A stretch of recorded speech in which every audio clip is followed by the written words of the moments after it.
అన్నదాత అన్నదాత మీ అన్నదాత చెమటోడ్చి ఆహారాన్నందించే రైతన్నా అనునిత్యం నీ కండదండగా నిలిచే నేస్తం ఎవరన్నా అన్నదాత అన్నదాత మీ అన్నదాత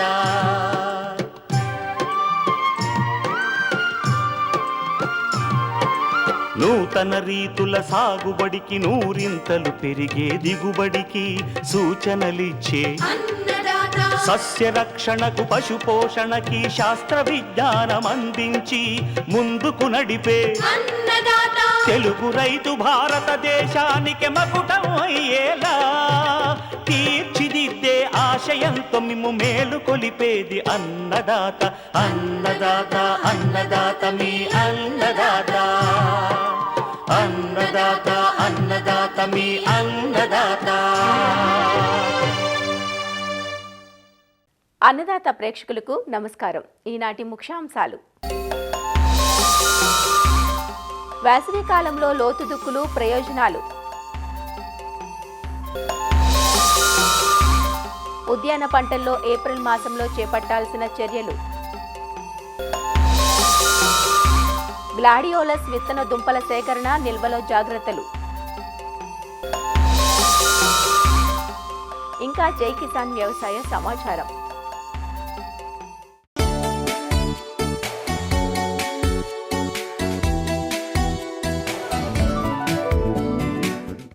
వ్యవసాయంలో సాలు పంటలతో పాటు కొంత విస్తీర్ణంలో ఉద్యాన పంటలను సాగు చేస్తుంటారు.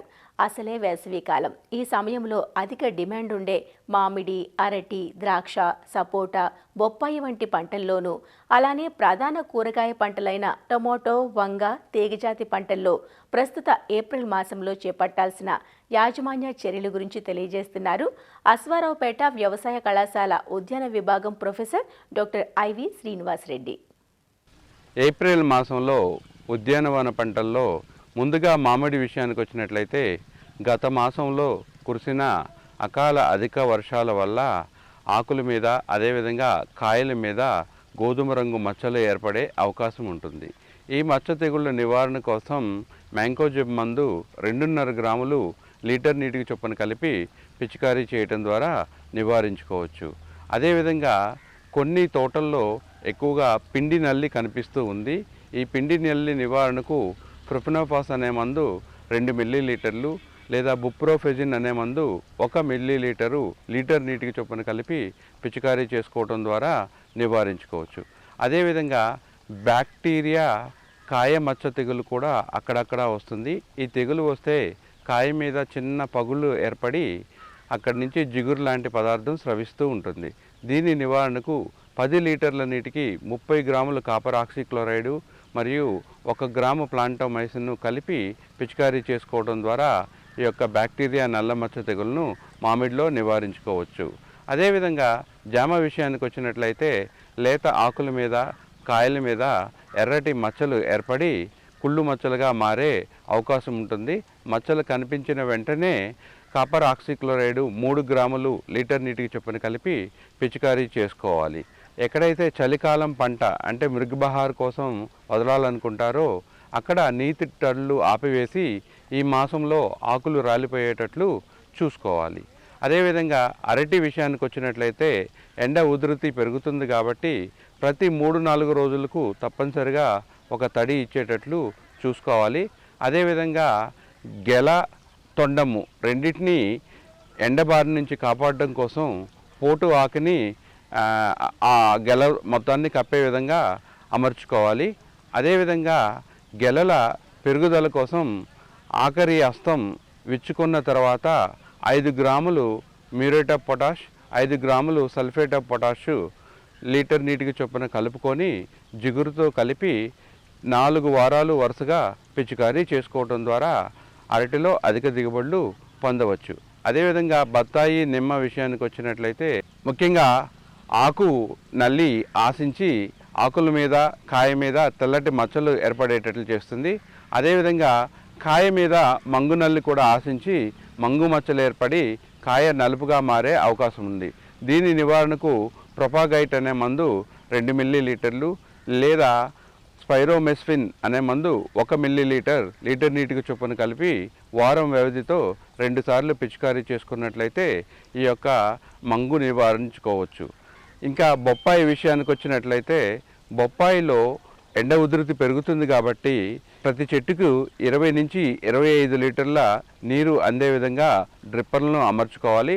అదేవిధంగా రసం పీల్చే పురుగులు ఆశించి వైరస్ తెగుళ్ళు వ్యాప్తి చెందకుండా ఉండటానికి ముందుగా పిప్రోనిల్ అనే మందు 2 మిల్లీలీటర్లు లేదా థయామిథాక్సామ్ అనే మందు 0.5 గ్రాములు లీటర్ నీటికి చొప్పున కలిపి పిచికారీ చేసుకోవాలి. వీటితో పాటు సూక్ష్మ పోషక మిశ్రమం 5 గ్రాముల లీటర్ నీటికి చొప్పున కలిపి ఒకసారి పిచికారీ చేసుకున్నట్లయితే ఆకులన్నీ విప్పారి అధిక దిగుబడులు రావడానికి ఆస్కారం ఉంది. అదేవిధంగా ముఖ్యంగా సపోటా లాంటి పంటలో ఇప్పుడు సపోటా కండను తొలుచుకొని కాయతొలుచు పురుగు లోపలికి ప్రవేశించి గింజను తింటుంది. దీనివల్ల కండకు ఎలాంటి నష్టం లేదు, కానీ కొనుగోలుదారులు అయిష్టత చూపిస్తారు. దీని నివారణకు లాంబ్డా సహాలైత్రిన్ అనే మందు 1 మిల్లీలీటర్ లేదా క్లోరిఫైరిఫాస్ మందు 2 మిల్లీలీటర్లు లీటర్ నీటికి చొప్పున కలిపి పిచికారీ చేసుకోవాలి. ఇంకా ద్రాక్ష పంట విషయానికి వచ్చినట్లయితే ఏప్రిల్ మొదటి పక్షంలో తప్పనిసరిగా 1 నుంచి 2 కణుపులు ఉండేటట్లుగా కత్తిరించుకోవాలి. కత్తిరించిన వెంటనే బోర్డాక్స్ మిశ్రమం 1 గ్రాము లీటర్ నీటికి చొప్పున కలిపి పిచికారీ చేసుకోవాలి. అదేవిధంగా కొత్తగా వచ్చే చిగుర్ల మీద పెంకు పురుగులు ఆశించకుండా ఇమిడాక్లోప్రిడ్ అనే మందు 0.3 మిల్లీలీటర్లు లీటర్ నీటికి చొప్పున కలిపి పిచికారీ చేసుకోవాలి. ఇక కూరగాయల పంటల విషయానికి వచ్చినట్లయితే ముఖ్యంగా వేసవి టమాటా సాగు చేసేవారు టమాటా ఎండ ఉధృతికి మాడిపోకుండా ఉండడానికి ప్రతి 2-3 వరుసలకు ఒక వరుస మొక్కజొన్న విత్తనాలు ముఖ్యంగా ఉత్తర దక్షిణ దిశలో విత్తుకున్నట్లయితే ఈ యొక్క టమాటా పంటను ఎండ ఉధృతి నుంచి కాపాడుకోవచ్చు. అదేవిధంగా టమాటాను షేడ్ నెట్ల కింద సాగు చేసినట్లయితే అధిక దిగుబడులు రావడానికి ఆస్కారం ఉంది. ముఖ్యంగా పూత సమయంలో 400 మిల్లీగ్రాములు 2,4-D అనే మందు 200 లీటర్ల నీటికి కలిపి ఎకరాకు పిచికారీ చేసుకున్నట్లయితే పూత పిందె రాలకుండా ఉండి అధిక దిగుబడులు రావడానికి ఆస్కారం ఉంది. అదేవిధంగా వేసవి వంగ ఉన్నట్లయితే కాయ కోతకు 1-2 రోజుల ముందు తప్పనిసరిగా తడులిచ్చి తర్వాత కాయలు కోయాలి. దీనివల్ల కాయలు చేదుగా ఉండకుండా ఉంటాయి. అదేవిధంగా వేసవి వంగలో ముఖ్యంగా మొవ్వు తొలిచే పురుగు ఆశిస్తుంది. ఈ మొవ్వు మరియు కాయతొలుచు పురుగు ఆశించిన కొమ్మలను 1-2 సెంటీమీటర్లు కిందకి తుంచివేసి పురుగుల్ని నాశనం చేయాలి. అదేవిధంగా సైపర్మెత్రిన్ మందు 1 మిల్లీలీటర్ లీటర్ నీటికి చొప్పున కలిపి పిచికారీ చేసుకోవడం ద్వారా ఈ యొక్క మొవ్వు కాయతొలుచు పురుగుని నివారించుకోవచ్చు. అదేవిధంగా వేసవి బెండలో ఎక్కువగా కాయతొలుచు పురుగు ఆశించే అవకాశం ఉంది. దీని నివారణకు ఫ్లూబెండమైడ్ అనే మందు 0.3 మిల్లీలీటర్లు లేదా ఇమామెక్టిన్ బెంజోయేట్ అనే మందు 0.5 గ్రాములు లీటర్ నీటికి చొప్పున కలిపి ఈ పిచికారీ చేసుకోవడం ద్వారా ఈ యొక్క కాయతొలుచు పురుగును బెండలో నివారించుకోవచ్చు. అదేవిధంగా మిరప విషయానికి వచ్చినట్లయితే ముఖ్యంగా కురిసే వర్షాల వల్ల మిరప పంట దెబ్బతినకుండా ఆధునిక డ్రైయర్లలో ఎండబెట్టుకొని కోల్డ్ స్టోరేజ్ల్లో నిల్వ చేసుకున్నట్లయితే రంగు తగ్గకుండా ఉంటుంది. అదేవిధంగా అధిక ధర వచ్చే అవకాశం ఉంది. ఇంకా ఇవి కాకుండా పందిరి కూరగాయల విషయానికి వచ్చినట్లయితే ముఖ్యంగా పందిరి కూరగాయల్లో ఈ యొక్క పెంకు పురుగులు అధికంగా ఆశించి పూత పిందెలను అదేవిధంగా ఆకులను కొరికి రంధ్రాలు చేస్తూ ఉంటాయి. వీటి నివారణకు మార్కెట్లో లభ్యమయ్యే లాంబ్డా సహాలిత్రిన్ మందు 1 మిల్లీలీటర్ లీటర్ నీటికి చొప్పున కలిపి పిచికారీ చేసుకోవడం ద్వారా ఈ పురుగులను నివారించుకోవచ్చు. అదేవిధంగా ఎక్కడైనా బూడిద తెగుళ్ళు కనిపించినట్లయితే దీని నివారణకు మ్యాంకోజెబ్ మందు 2.5 గ్రాములు లీటర్ నీటికి చొప్పున కలిపి పిచికారీ చేసుకోవడం ద్వారా నివారించుకోవచ్చు. అదేవిధంగా ముఖ్యంగా ఆకుకూరల్లో ఆకుల అడుగు భాగాన తెల్లటి బుడిపలు పై భాగాన పసుపు రంగు మచ్చలు ఏర్పడి ఆకులు మాడి రాలిపోవడం జరుగుతూ ఉంటుంది. దీని నివారణకు మలాథియన్ మందు 2 మిల్లీలీటర్లు లీటర్ నీటికి చొప్పున కలిపి పిచికారీ చేసుకోవాలి.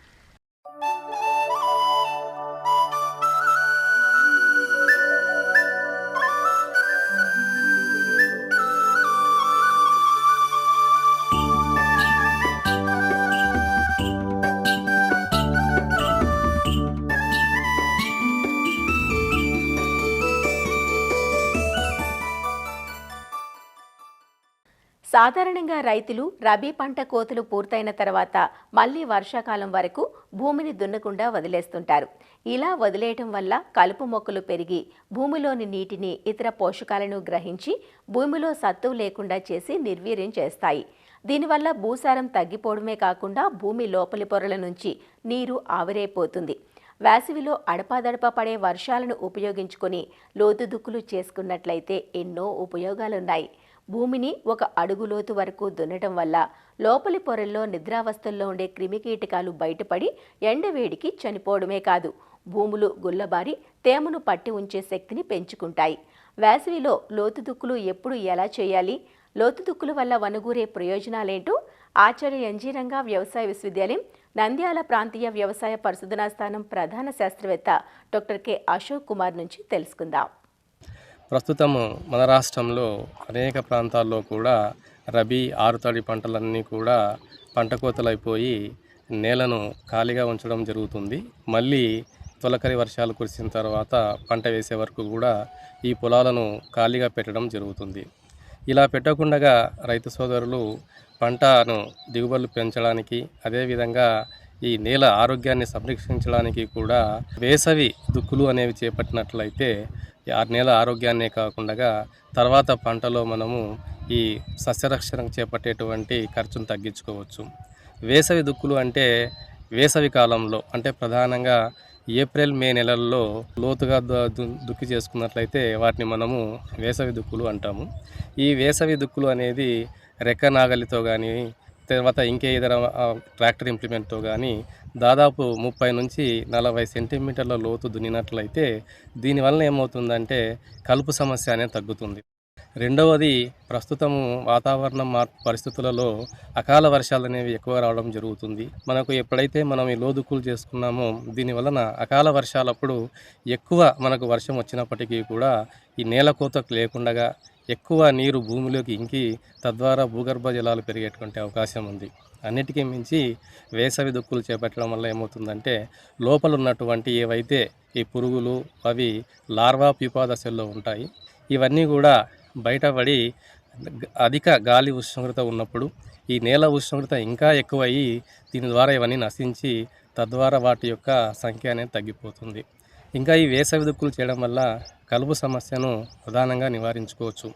ఏవైతే బహువార్షిక కలుపు మొక్కలు గడ్డలు అంటాము, ఈ వేసవి దుక్కుల ద్వారా లోపలి పొరలో ఉన్నటువంటి ఈ గడ్డలన్నీ కూడా బయటపడి అధిక ఉష్ణోగ్రతకు ఇవన్నీ కూడా కృషించి నశిస్తాయి. కాబట్టి బహువార్షిక కలుపు సమస్యలను కూడా మనం సమర్థవంతంగా నివారించుకోవచ్చు.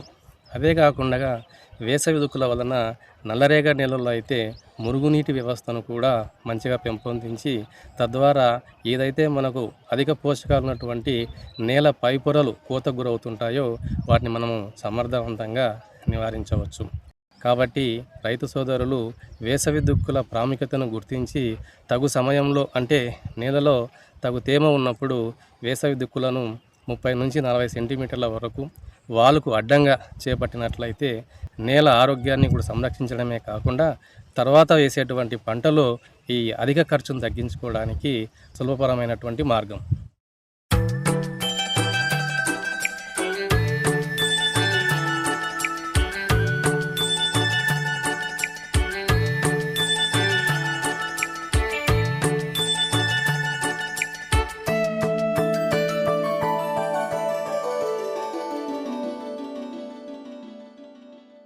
అలంకరణ పుష్పాల్లో గ్లాడియోలస్ ఒకటి. పొడవాటి గుత్తుతో అందమైన పూలు కలిగి ఉండే గ్లాడియోలస్ను పుష్పాలంకరణలో వినియోగిస్తారు. ఈ పూలకు అలానే వీటి విత్తన దుంపలకు మార్కెట్లో మంచి గిరాకీ ఉంది. పుష్పాలను విక్రయించడమే కాకుండా వీటి విత్తన దుంపలను కూడా అమ్ముకొని రైతులు మంచి లాభాలను ఆర్జించే అవకాశం ఉంది. గ్లాడియోలస్ను మన ప్రాంతంలో అక్టోబర్ మాసంలో నాటుకుంటారు. ఏప్రిల్ నాటికి పంటకాలం పూర్తయి దుంపల సేకరణకు సిద్ధంగా ఉంటాయి. ఈ దుంపలను కాంప్స్గా వ్యవహరిస్తారు. విత్తన దుంపలను సేకరించి నాటే సమయం వచ్చేంత వరకు జాగ్రత్తగా సంరక్షించుకోవాలి. గ్లాడియోలస్ దుంపల సేకరణ, నిల్వలో జాగ్రత్తల గురించి శ్రీ కొండా లక్ష్మణ్ తెలంగాణ రాష్ట్ర ఉద్యాన విశ్వవిద్యాలయం రాజనగర్లోని పూల విభాగం శాస్త్రవేత్త డాక్టర్ జహేరా సల్మా నుంచి తెలుసుకుందాం. వాణిజ్యపరంగా సాగు చేసే దుంపజాతి పూల రకాల్లో గ్లాడియోలస్ ముఖ్యమైనది. వీటి పూలను కట్ ఫ్లవర్గా ఉపయోగిస్తారు. అయితే ఈ గ్లాడియోలస్ దుంపల ద్వారా ప్రవర్ధనం చెందుతుంది. ఈ దుంపలను మనం అక్టోబర్ చివరి వారంలో మన తెలంగాణ రాష్ట్రానికి అనుగుణంగా నాటుకుంటాము. అయితే ప్రస్తుతం ఈ దశలో ఇప్పుడు ఏప్రిల్ మాసంలో ఆ దుంపలను తీసే దశ ఇది. దుంపలను నాటిన 90 నుంచి 110 రోజుల్లో పూత మొదలవుతుంది. పువ్వు కాడలను మనం మార్కెట్ కోసం కట్ చేసినప్పుడు ఆకులను వదిలేసి పూల కాడలను మనం కట్ చేసుకుంటాం, తుంచుకుంటాము. దాని తర్వాత ఆకులను అలాగే మొక్కలను అలాగే భూమిలో ఉంచి నీరు అందిస్తూ ఉండాలి. చెట్టు మొత్తం ఆకులన్నీ పసుపచ్చ రంగులోకి మారిపోయిన తర్వాత నీరు అందించడం ఆపివేయాలి. నీరు అందించడం ఆపిన 2 వారాలకు మనం దుంపలను తీసుకోవచ్చు. ఈ చెట్టు ఆకులు పసుపచ్చగా మారటానికి 50 నుంచి 65 రోజులు సమయం పడుతుంది. ఒకసారి ఆకులు పసుపచ్చగా మారిన తర్వాత మనం నీరు అందించడం ఆపివేసి 1 వారం తర్వాత పల్చగా నీరు అందించి పైన చెట్టు యొక్క పై ఆకులను మనం కత్తిరించి వేయాలి. భూమికి 5 సెంటీమీటర్ల పై వరకు ఈ చెట్టుని ఈ విధంగా ఆకుని తీసివేయాలి. తర్వాత 1 వారం ఆగి దుంపలను మట్టి నుంచి తీసివేయాలి. ఈ దుంపలు తీసేటప్పుడు జాగ్రత్తగా దుంపకు మనం ఉపయోగించే కొడవలి కానీ దానికి తగలకుండా కోసుకుపోకుండా చూసుకోవాలి. దుంపలు తీసిన తర్వాత ఇట్లా ఈ విధంగా ఈ మట్టిని, ఈ తల్లిదుంపని, ఎండిపోయిన తల్లిదుంపని, ఈ వేర్లని తీసివేయాలి. తర్వాత కార్బెండిజిమ్ 2 గ్రాములు ప్రతి లీటర్ నీళ్ళల్లో దుంపలను 10 నుంచి 15 నిమిషాల వరకు నానబెట్టి ఆరబెట్టుకోవాలి. పూర్తిగా ఆరిపోయిన తర్వాత ఈ దుంపలను మనం బాగా గాలి చొరబడే గదులలో ఒక లేయర్లో, అంటే ఎక్కువ కుప్పలా కాకుండా గాలి చొరబడే విధంగా అట్టపెట్టెల్లో కానీ, లేకపోతే చెక్క డబ్బాల్లో, గాలి సోకే చెక్క డబ్బాల్లో కానీ, లేకపోతే నైలాన్ సంచుల్లో, ఏదైతే బాగా లూజ్గా గాలి చొరబడే సంచులు ఉంటాయో అందులో కానీ పెట్టి భద్రపరచుకోవచ్చు. అదేవిధంగా ఎలా బెడద లేకుండా చూసుకోవాలి. ఈ గ్లాడియోలస్ దుంపల్లో నిద్రావస్థ అనేది ఉంటుంది. దీనికి కారణం ABA అనే హార్మోన్, అబ్సిసిక్ యాసిడ్ అనే హార్మోన్ ఉండడం వల్ల ఈ దుంపలు, ఉల్లిపాయ దుంపల వల్లే పైన తోలు ఉంటుంది. సో ఈ తోలు ఉండడం వల్ల ఇవి మొలకెత్తవు. అదేవిధంగా ఈ నిద్రావస్థ పోవడానికి వీటికి 4 నుంచి 5 నెలల సమయం పడుతుంది. 4 నుంచి 5 డిగ్రీ సెంటిగ్రేడ్ కోల్డ్ స్టోరేజ్ రూమ్లో వీటిని 4 నుంచి 5 నెలలు పెట్టడం వల్ల ఈ నిద్రావస్థను వదిలి మొలకెత్తడానికి సరిపడగా ఉంటుంది. అలా కాకుండా మనకి త్వరగా మొలక రావాలి, లేకపోతే కొన్ని రకాలు మొలకెత్తకపోవటం జరిగితే దీనికోసమని మనం ఎథరైల్ లేకపోతే ఎథిలిన్ క్లోరోహైడ్రిన్ అనే హార్మోన్ని 2 నుంచి 5 ml ప్రతి లీటర్ నీళ్ళలో కలిపి దాన్ని కొంతసేపు 30 నిమిషాల వరకు దుంపలను నానబెట్టి మనం నాటుకోవడం వల్ల మొలక శాతం పెరిగే అవకాశం ఉంది. ఈ దుంపలను నాటుకునే ముందు దానిపైన ఉన్న తొక్కను తీసివేసి ఇంకొకసారి కార్బెండిజిమ్ 2 గ్రాములు పర్ లీటర్ నీళ్ళల్లో 30 నిమిషాల పాటు నానబెట్టి తర్వాత నీడలో ఆరబెట్టుకొని వాటిని నాటుకోవడానికి ఉపయోగించాలి. ఈ విధంగా తీసుకున్న దుంపల్లో గ్లాడియోలస్ దుంపలు ముఖ్యంగా తల్లి దుంప కుసించిపోయి పిల్ల దుంప పెరుగుతుంది మనం దుంప తీసిన సమయంలో. దాంతోపాటు చిన్న చిన్న పిల్ల దుంపలు కూడా ఉంటాయి, వాటిని కార్మెల్స్ అంటాము. ఈ పెద్ద దుంపని కామ్ అంటాము. ఈ కామ్లో వివిధ సైజులు ఉంటాయి. ఇంటర్నేషనల్ మార్కెట్ అనుగుణంగా 5 సెంటీమీటర్ల కంటే పెద్దగా ఉన్న కామ్స్ని జంబో కామ్స్ అని అంటారు. 3 నుంచి 5 సెంటీమీటర్లు ఉన్నదాన్ని లార్జ్ సైజ్ అంటారు. 3 కంటే కొంచెం తక్కువ 2.5 నుంచి 3.5 ఉన్నదాన్ని మీడియం కామ్స్, 2.5 కంటే తక్కువ ఉన్నవి స్మాల్ కామ్స్ అని అంటారు. అయితే ఈ దుంప ఎంత పెద్దగా ఉంటే పువ్వు కాడ అంత పెద్దగా మంచి నాణ్యతగా వస్తాయి. 2 సెంటీమీటర్ల కంటే తక్కువ చిన్నగా ఉన్న కామ్స్కి పూత రాదు. ఇంకా చిన్న పిలకల కార్మెల్స్కి కూడా పూత రాదు. అయితే వీటిని ప్రవర్ధనానికి ఉపయోగించవచ్చు. అది ఎలా అంటే మనం ఈ చిన్న కార్మెల్స్ని 3 సంవత్సరాల పాటు నెలలో నాటుకున్నట్లయితే అవి ఆ సైజు పెరిగి వాటిని అమ్మడానికి అధిక లాభం పొందడానికి అవకాశం ఉంటుంది. ఈ ఏప్రిల్ మాసంలో మనం తీసిన దుంపలను జాగ్రత్తగా సంరక్షించుకొని బాగా గాలి చొరబడే గదులలో ఉంచినట్లయితే మరలా అక్టోబర్ మాసంలో నాటుకున్నట్లయితే నాణ్యమైన పూకాడలను మనం పొందవచ్చు.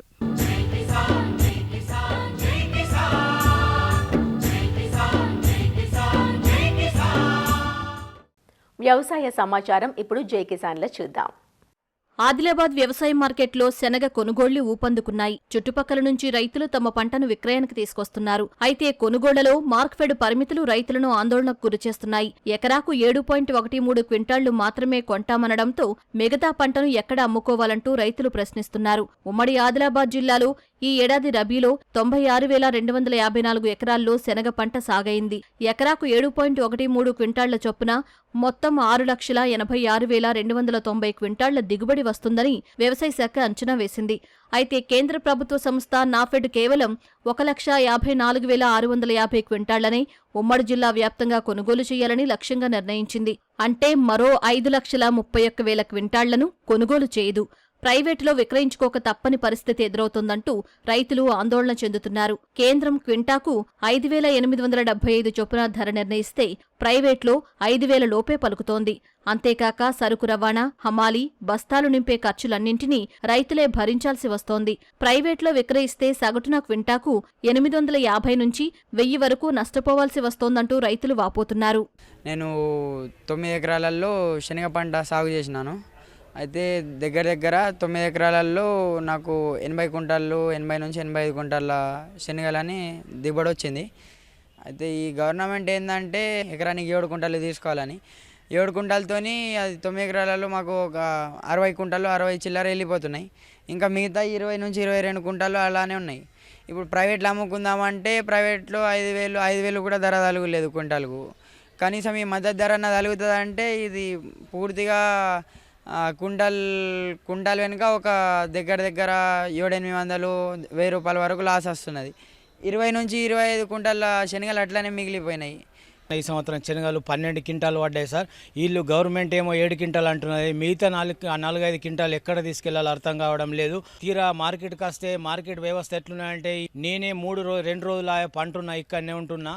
ఓన్లీ బార్కోడ్ల విషయంలో ఆ సార్ ఎవరో సార్ అట బార్కోడ్లు ఇచ్చాయన, ఆయన ఏదో బిజీ ఉన్నా అని చెప్పి వెళ్ళిపోయాడు. అధ్వానమైన స్థితిలో ఉన్నట్టు ఓడుతున్నది నాకైతే. ఇప్పుడు 10 క్వింటాలు కొనాలని శనగలు మేము ఆలోచిస్తున్నాము. 7 క్వింటాలు కొంటున్నాం. 7 క్వింటాల 13 కిలోలే. అంతకెక్కువ కొనమంటున్న మార్కెట్. ఇక కొనకపోతే మాకు రైతులకు లాస్ అయిపోతున్నది. ప్రైవేట్లో అమ్ముకుంటే 5,000 తోటి కొంటున్నాడు. ఏం మిగులుతున్నది? 5,000కి అమ్మితే ఆడ 8,075 రూపాయలు లాస్ తోటి అమ్ముకుంటున్నాం మేము. మార్క్ఫెడ్ నిబంధనల ప్రకారం శనగలను కొనుగోలు చేస్తున్నట్లు మార్కెట్ అధికారులు చెబుతున్నారు.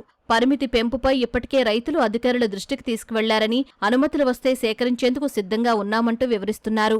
మార్క్ఫెడ్ ద్వారా కొనుగోలు చేస్తున్నారు సార్. ఇప్పుడు ప్రస్తుతం ఎకరానికి 7 క్వింటాల 13 కిలోలు కొంటున్నారు. వాళ్ళు మార్కెట్ నుండి 10 క్వింటాలు అని ప్రపోజల్ పంపినరట. మరి అది రావాలి. వచ్చిన తర్వాత వస్తే ఒకవేళ 10 క్వింటాలు వస్తే 10 క్వింటాలు తీసుకుంటుంది. అది ఇక మనం ఏం చేయలేదు కదా సార్. అది ప్రభుత్వం నుండి వచ్చింది 7 క్వింటాల 13 కిలోలు సార్. ఓటీపీ లేదు సార్, ఆప్షన్ లేదు. తప్పకుండా క్యాండిడేట్ రావాలా, తంబు పెట్టాలా. శనగల కొనుగోళ్లలో మార్క్ఫెడ్ నిబంధనలు సడలించి రైతుల వద్ద ఉన్న మొత్తం పంటను మద్దతు ధరకు సేకరించాలంటూ అన్నదాతలు కోరుతున్నారు.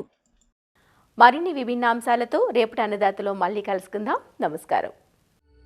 అన్నదాతలు తమ సందేహాలు, సమస్యలను 1-800-425-4085 టోల్ ఫ్రీ నంబర్లో ఉదయం 10 నుంచి 11 గంటల మధ్య పని దినాలలో సంప్రదించగలరు. ఈ కార్యక్రమాన్ని యూట్యూబ్లో www.youtube.com/annadaata ETV లింక్ ద్వారా వీక్షించవచ్చు.